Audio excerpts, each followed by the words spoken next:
bring in Professor Bongo. He is a professor of economics at LBS at Lagos Business School. He joins us virtually. Prof, good morning and welcome to the program. Good morning, and thanks for having me this morning. Prof, you're going to help us do a lot of unpacking and explain us from the document that has been presented by the Honorable Minister. We did say this is a fair presentation, not falling into aggregation bias, because it showed us costs, it showed us benefits, it showed us what has been averted, but there are questions being raised. So I have a couple of them, and I'm going to ask you in one fell swoop so that you respond, so my colleagues can also come in. And that had to do with the subsidy regime. He said that our savings in terms of subsidy accrual came to about maybe 15 trillion, in excess, slightly in excess of 15 trillion. So let's put it at 15 trillion, and it was able to show how the money has been expended. We'll come to the spending as well. But I've had conversations about this whole 15 trillion and subsidy savings. So in the area of subsidy, through the NNPCL, we had committed crude in terms of swap deal, the DSDP, which we understand is to the tune of maybe 300,000 barrels per day. Now, if you annualize that, nominally, if you annualize that and multiply it by 3 years, we can tell what the number should be looking at right now. I'm talking about in excess of maybe 30 trillion.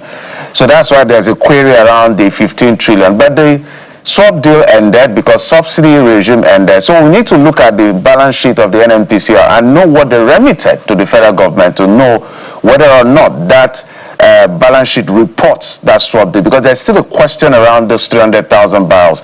I don't know your comments on that, but I just need to put that out on the 15 trillion, whether you feel is in excess of that or they are correct. The second question will be what they call the strategic spending, infrastructure spending. I'm trying to look for the exact name now. Permit me. Okay, when I get the name, I'll share it. So more like some strategic infrastructure development spending they did. I looked through 2024 budgets, 2025 budget, and 2026 budget. In fact, the 2026 budget, using the coastal road, for instance, which the government said they spent over 2-point-something trillion. It's an EPC plus F model financing and funding model. So even if federal government is spending 30% of that money, yes, that may be the amount, but the question is why is it not provided for in the budget itself for us to be able to say, okay, this was appropriated for? Because in all of this budget I've said, I don't think there's up to 1 billion that has been earmarked for Lagos Coastal Road, but these monies are being expended even when we're dealing with appropriated provisions that are suffering in terms of capex. Many questions, some of them very complex. You put forward there. I think the minister is the best to address the questions you are giving to me, but I'll try my best. I start with the last one, which has to do with the coastal road, which, as you well pointed out, has never been captured in the budget. I think that started making the rounds. Nobody mentioned it until the IMF came up with that. It was reported anyway, so people heard about it. IMF claimed that the government was running extra budgetary spending, running to trillions, 8 or something trillion naira, and then they linked it somehow to the coastal road and some others. So I think what the IMF claimed was just an estimate. Because if you dig deeper, you may find out that it runs higher than that. So the question, then that takes me to the second question, which is 15 trillion. Does it capture the subsidy savings? Is that an underestimate or something? Of course, you know what it is. I mean, one thing that we have come to know about this administration is, lack of transparency in many ways, because when you have some data, because increasingly we have started to see government data or hold it, just with a pinch of salt. We've seen that happen at many instances leading up to this presentation by the minister. The minister himself is a credible individual, has a lot of integrity. When you begin to break down the numbers, you have so many questions to ask, as you are raising right now. So you talked about the crude deals. That wasn't captured anywhere. And then the subsidy savings, this is the only time anybody has come out even to say what is happening or what the subsidy money was used for. The claim they made earlier on was that there were no savings. Actually, they stopped the leakage. Okay, so but now somebody's saying that, okay, there was some money, and then he's saying how it's been used. Then the other one, I think they will say that the taste of the pudding is in the eating. I looked at that document, especially the last one, the last pages, the last few slides, talking about what was averted. I think the comparison is against what didn't happen. Okay, so when you are measuring yourself against a hypothetical situation, you can claim anything. So, for instance, the poverty level would have been much worse. But let's compare poverty level today to poverty level, say, in January 2023 or June 2022. Like 1 year or May 2022, a year before the government took over. I think that would make a lot of sense. Rather than to say, if we didn't do what we did, poverty level would have been much worse than we're seeing it now. Of course, poverty level currently is a lot worse than what it was in 2022, leading up to May 2023. At least is more than double what it was that period. So if you're telling us it will be, so you are telling, so that doesn't really hold water for many people. Let's do proper comparison, not comparing what has happened, what didn't happen to where we are. Everybody understands that one. Okay, so and then the numbers, I think we will point out the numbers that didn't make it to that report. Yes, so when you are presenting a report, we expected you to give a comprehensive analysis and present comprehensive figures. So we didn't have anything, for instance, on the poverty level. Let's say there is just this index, the jollof index, how much it costs to make a pot of jollof rice. As we speak, is about 153% increase over the same period they are comparing. So has life become easier for the majority of Nigerians? The answer is unequivocally no. So they are still keeping us hoping that yes, we agree the economy has been stabilized, but stabilization at what cost? And then the only other one that also put me off is when they say that there's no reversal, they're not going to go back on the reforms. You've tried a reform. Nigeria was not, yes, we did badly on certain indices prior to 2023, based on certain economic policies that we pursued. Okay, so that kind of impoverished the nation. But the economic policy that you have implemented over the last 3 years seems to have impoverished the nation more than it did, more than the previous policy regime did. So, and you are not considering trying to change something. I think there is something wrong with that.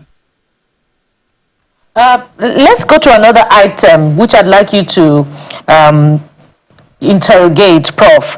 And this is identified as total incremental expenses amounting to about 30.64 trillion naira. And the government, through the minister, would have us believe that these monies have gone to wage adjustments, external debt servicing, strategic infrastructure development, electricity subsidy, domestic debt service, social welfare transfers, ecological fund, FCT development, higher naira cost of foreign obligations. I'd like you to interrogate this, especially against the backdrop of concerns within the period under review of overlapping budgets, contractors not getting paid. Is this explanation satisfactory concerning the sum that is being quoted here?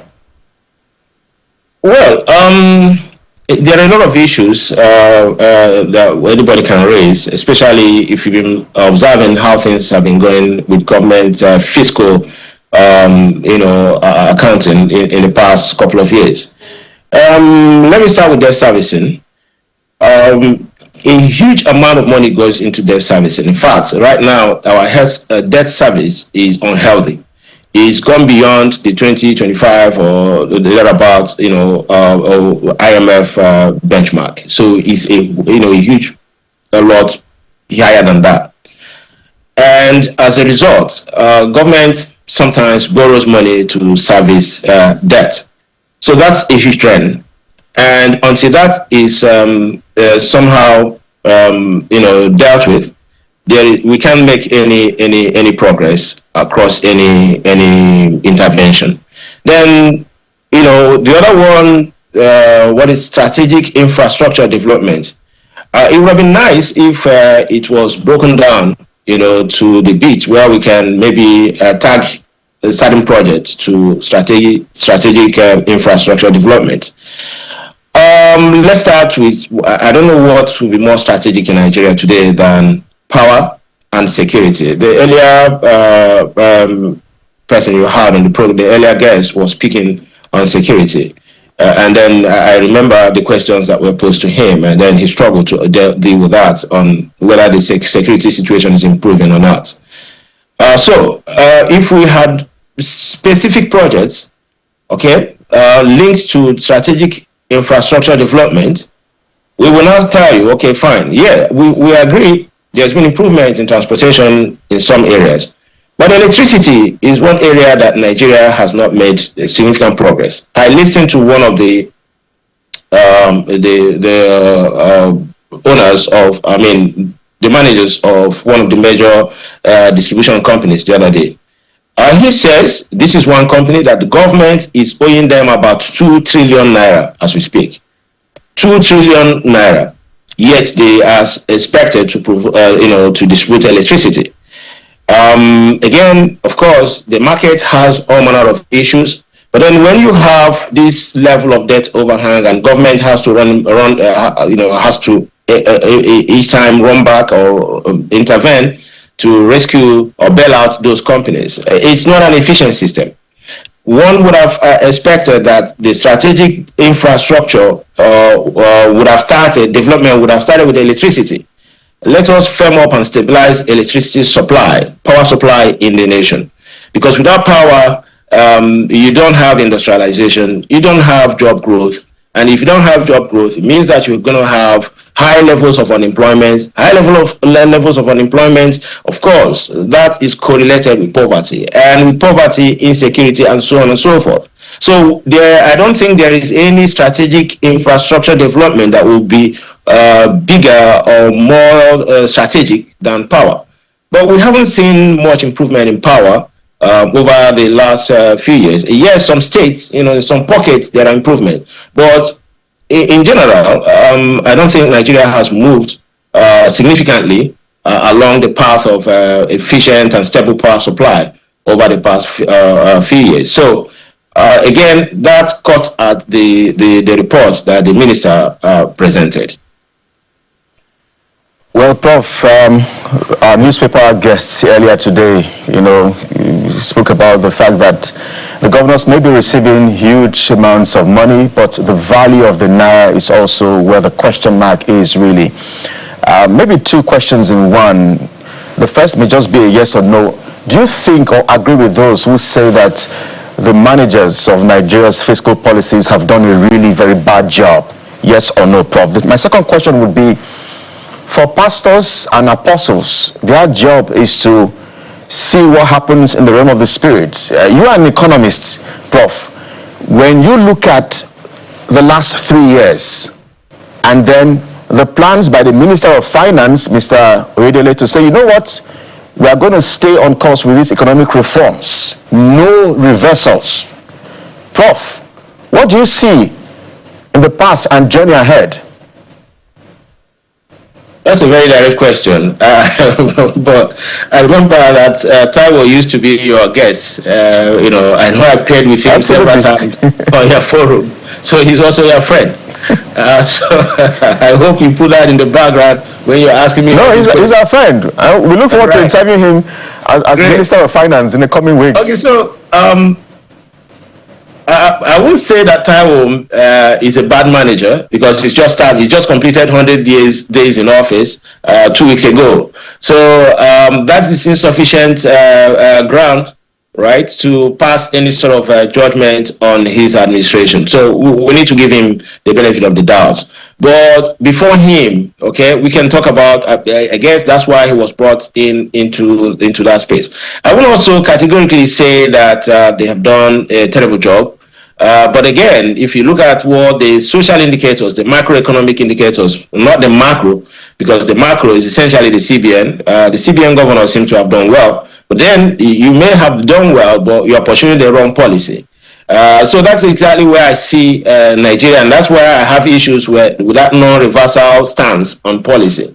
I still say that between 1999 and 2015, okay, we had some sort of a macro policy regime, okay, whereby the naira was not really fixed. I mean, we had the central bank intervening in the market.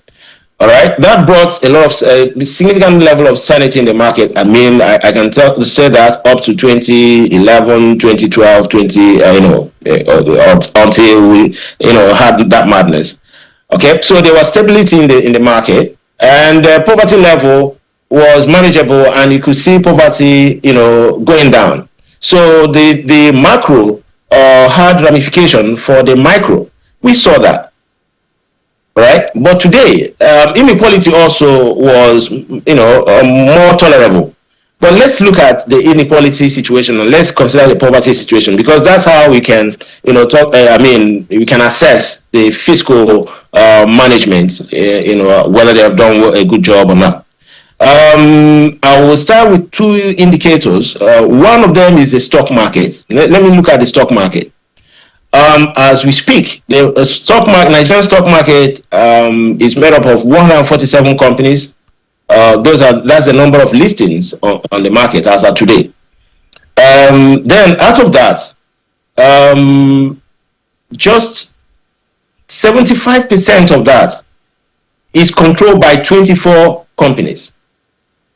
24 companies control 74.8% of Nigeria's 156.5 trillion naira stock exchange. Now, but that's not the problem, because it's important to really dissect that. In that market, what is available? The top 20 companies, so the top 20 companies, you realize that 24 companies control 74%. So you can as well say that those companies, only 8% of their shares are available to the public. We only have 8.2% total free float, average free float of the top 20 companies, of the top companies in the Nigerian exchange that control 74 or 75% of the market.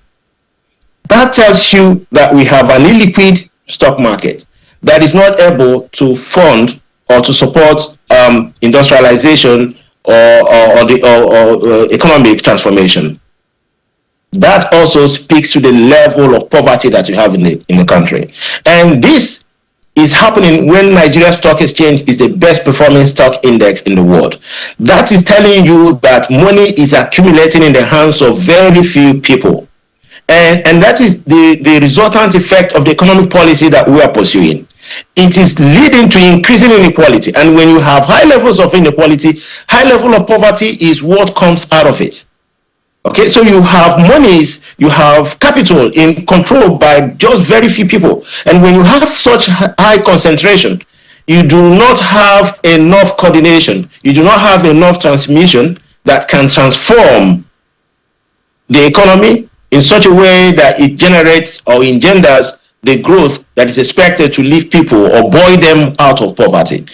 This is, so you may not see that directly, but if you begin to deep dive into it, you will see the connection. If you continue on this path, as you said, the second question you asked me, non-reversal. If you continue on that path, you are still going to have high concentration of wealth in the hands of few people. And when you have such high concentration, there is never a way you are going to solve the problem of poverty. Poverty will keep increasing, and we have seen that. We have 163 million Nigerians living below the poverty line. Okay, and that report did not say anything about them.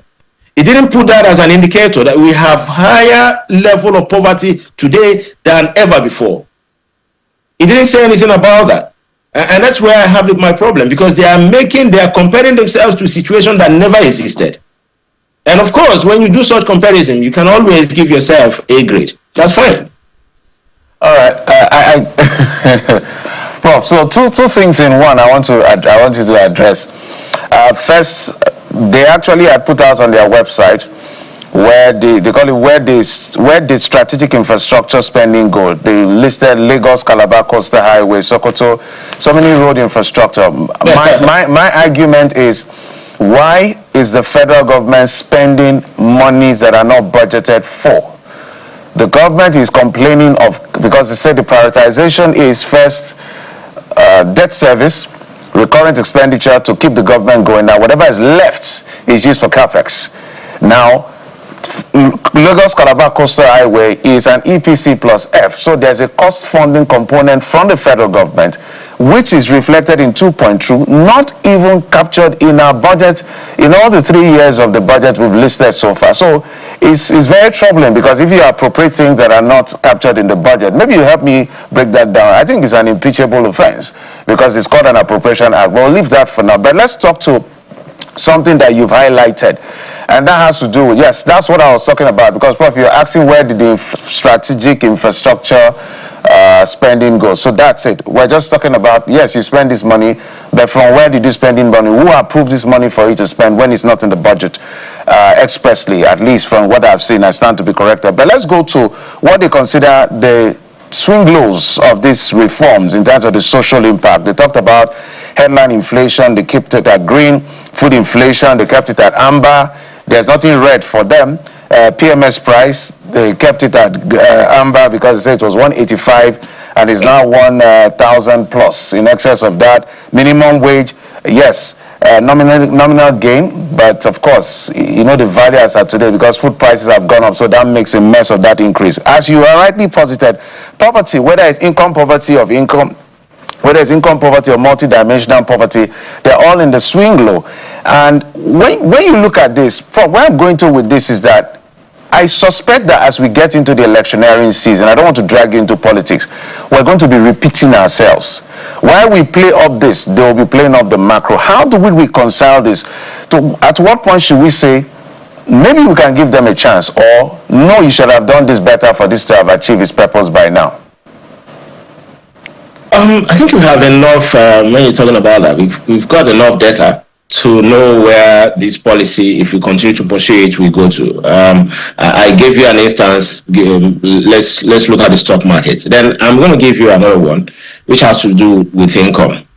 Now, if you have a per capita income, let's, simple rule of 70, as they say in economics or finance. So mathematics rule of 70 says if a variable is growing at the rate of X, that variable will double,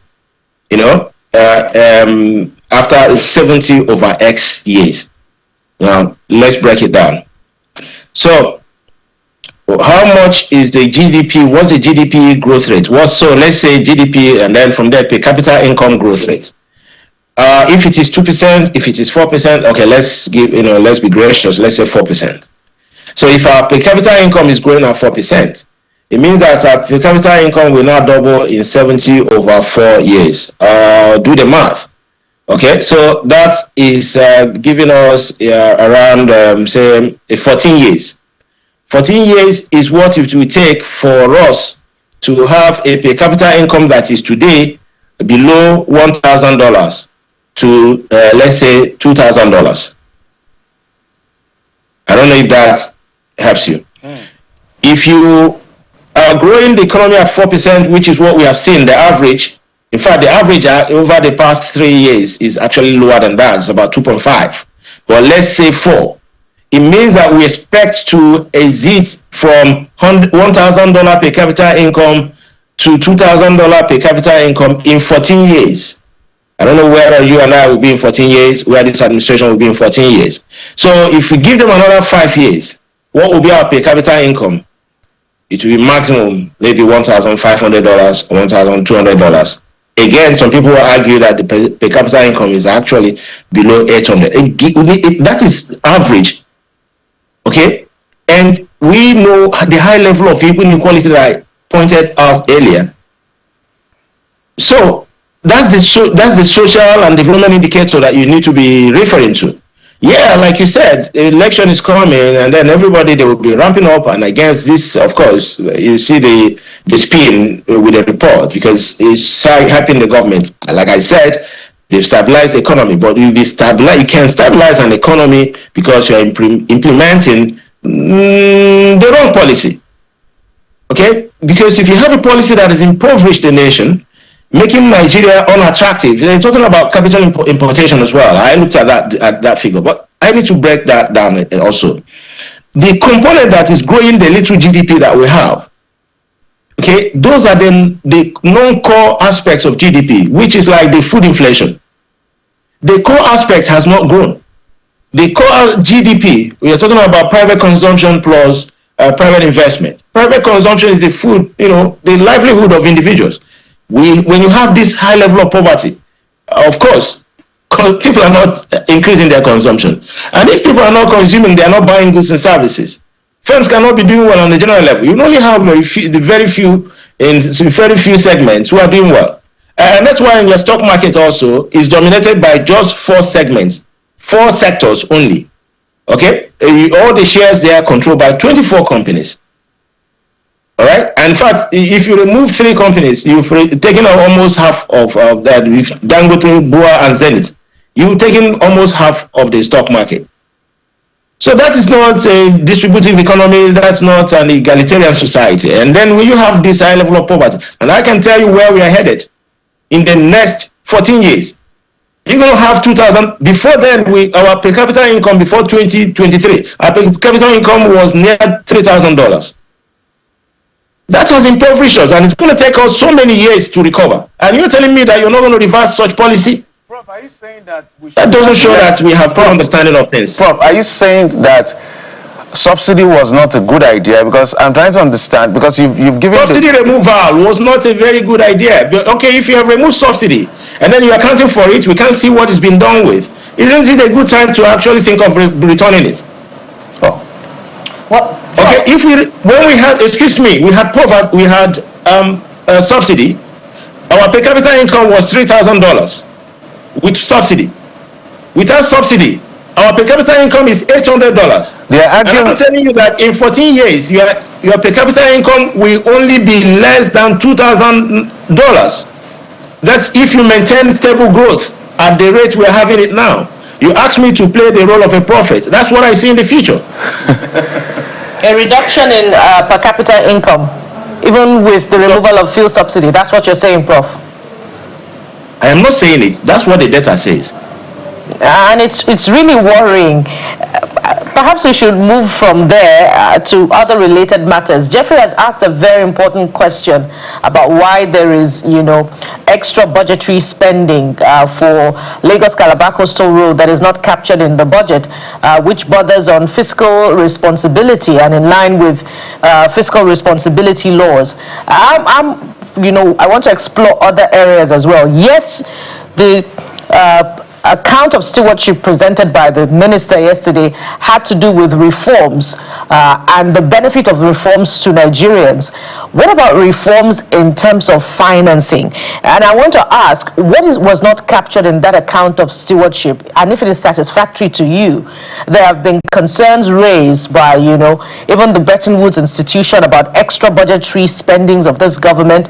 The opposition has talked about 12.8 trillion naira hidden in service-wide vote. There's also the demand of the provision of freedom of information on contract splitting cost of the NURPRC, which was reportedly, addressed or allocated to certain projects that are not disclosed, for which a lawmaker is requesting clarification. Do you think that the Minister of Finance ought to have spoken to these very worrying concerns? And this is just a few, to enumerate.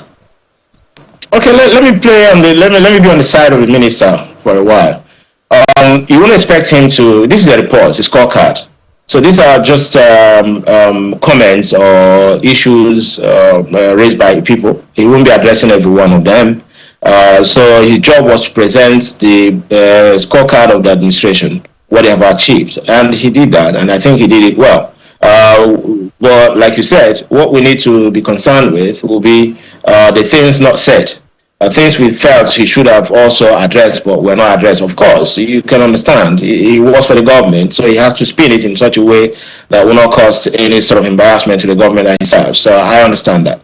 And again, when I thought about, because this question is always coming up, why this extra budgetary spending?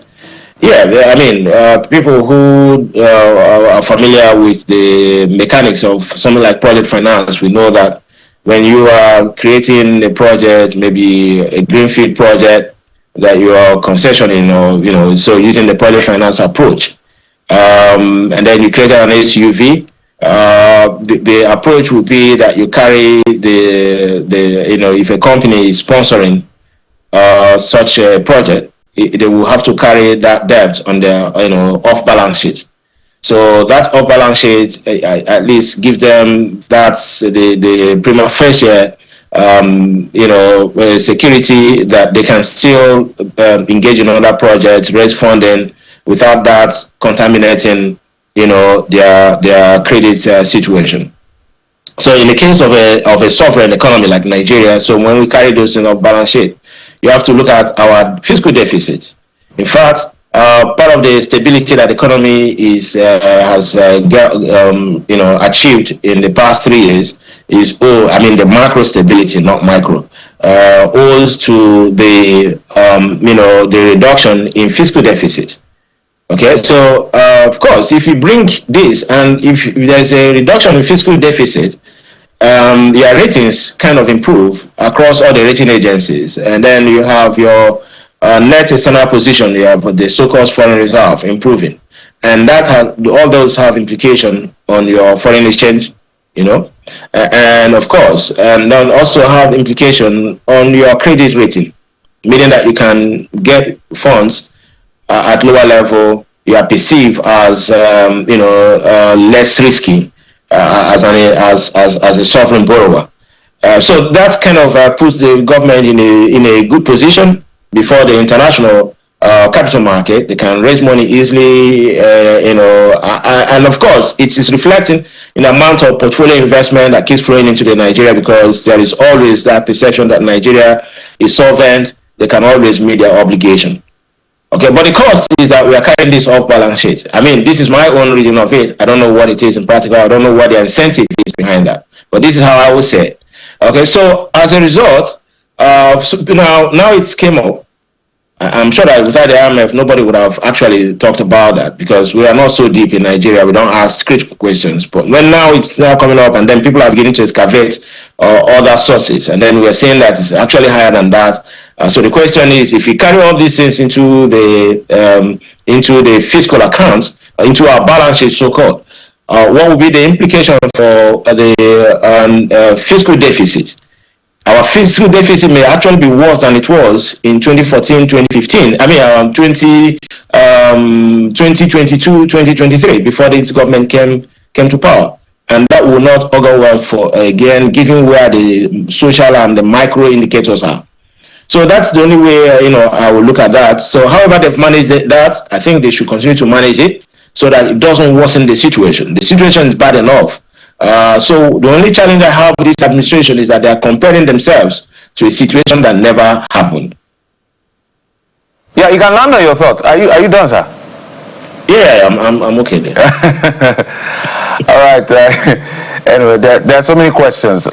The most important thing is that there's a document we can speak to, but there are so many unanswered questions, and we will continue to probe these questions and get the right answers, because these questions we're asking now, it's actually what the National Assembly should be doing. They have a public accounts committee. And I love what you guys are doing. The public accounts, those are the questions they should be asking, so that in case they ask these questions, they provide clarity, and that's okay, we understand. But They don't ask those questions. Literally, I was just looking at the budget and said, "Where is this?" And anyway, you can't be asking questions when you are standing on Mondays and thinking about. Was that the Bongo? You want to look for political trouble? Thank you for coming on the program, lecturer at Pan African University. Thank you, sir.